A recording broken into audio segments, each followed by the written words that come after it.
जिसके दिल में महादेव बसते हैं वही इसे आखिर तक सुनेगा, वरना दुनिया वालों को कहां फुर्सत है। ओम नमः शिवाय। भारतीय संस्कृति में माता पिता को केवल जन्म देने वाला नहीं बल्कि धरती पर साक्षात भगवान का स्वरूप माना गया है।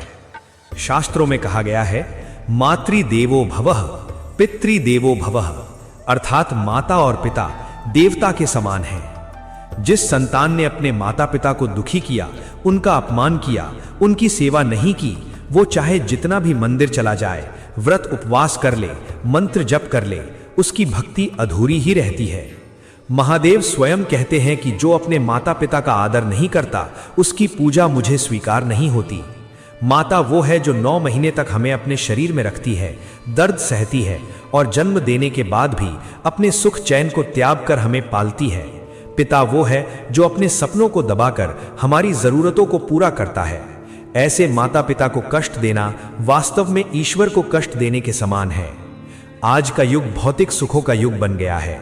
लोग बड़े घर, गाड़ियां, पैसा और पद तो चाहते हैं, लेकिन अपने बूढ़े माता पिता को समय देना बोझ समझते हैं।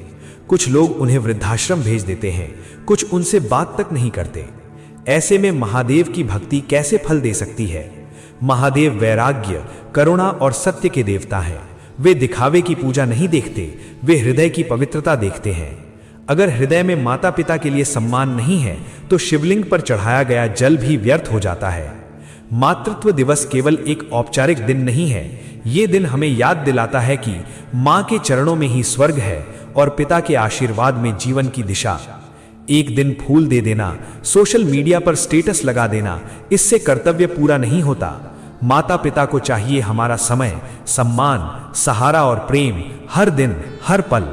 महादेव की भक्ति का पहला चरण है माता पिता को प्रसन्न करना, उनकी सेवा करना, उनके आशीर्वाद को जीवन का कवच बनाना। जिस घर में माता पिता प्रसन्न होते हैं वहां स्वयं महादेव वास करते हैं।